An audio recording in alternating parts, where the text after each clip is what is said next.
آمن الرسول بما أنزل إليه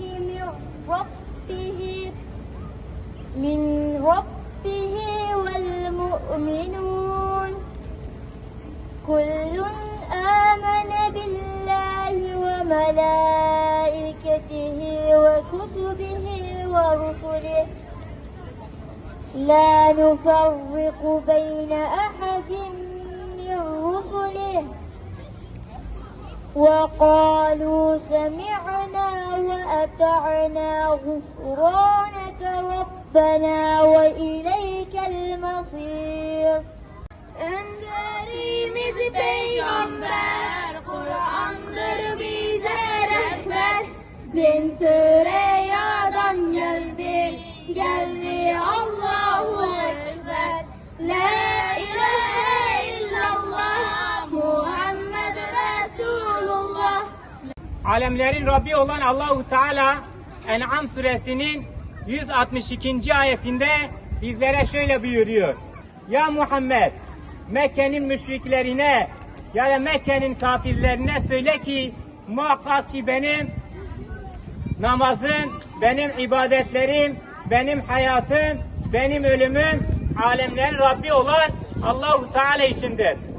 Değerli kardeşlerim, sizler de İslam düşmanlarına karşı söyleyin ki açık bir şekilde, korkmadan, çekinmeden muhakkak ki benim namazım, ibadetim, Müslüman gibi yaşayıp Müslüman gibi ölmem ya da şehit gibi yaşayıp şehit gibi ölmem alemlerin Rabbi olan Allahu Teala içindir. Dua edecek miyiz? Allahu Teala hepinizden razı olsun. Allahu Teala sizleri İslam için mücadele eden mücahit kullarından eylesin. Kur'an ve namaz nesline hayatını namazla güzelleştirenlere, örtülü kızlarımıza, Kur'an'ı öğreten ve öğrenenlere, Gazze'nin şehit çocuklarına, onların anne ve babalarına, İzleri, üç büyük mescidin bir tanesi, kalbimizdesin Mescid-i Aksa, kalbimizdesin Mescid-i Aksa. Koşun çocuklar koşun, haydi Kudüs'te buluşun, Mescid-i Aksa coşsun, bu hasret son bulsun. Çava Hazreti Muhammed sallallahu teala aleyhi ve sellem gotiya. Salatul hamsu vel cumu'atu illa'l cumu'ati kafaretun lima beynehunne ma lam tukhshal kebair. Hatta kölmeş, hatta günah mazun neykren, peş vakt lemeş meşayine, günah navbara kafarete. Peygamberimiz sallallahu aleyhi ve sellem de beje. Es-salatu imadu'd-din ve men teraka fakat hedmed-din. Namaz sütuna din evet meje terk fakat dine khusara kariya. Selam şöyle buyurmuştu.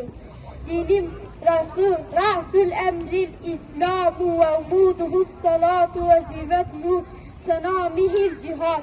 Dinin başı İslam, direği namaz, zirvesi cihad. Gergin uykulardan, kür gecelerden, bir sabah gelecek kardan aydınlık. Gergin uykulardan, kür gecelerden, bir sabah gelecek kardan aydınlık. Gönülden kılmalısın beni. Öyle alelacele değil, yavaş yavaş huşu içinde kıl beni. Hemen selam verip atma seccadeni bir köşeye. Dua et Rabbine.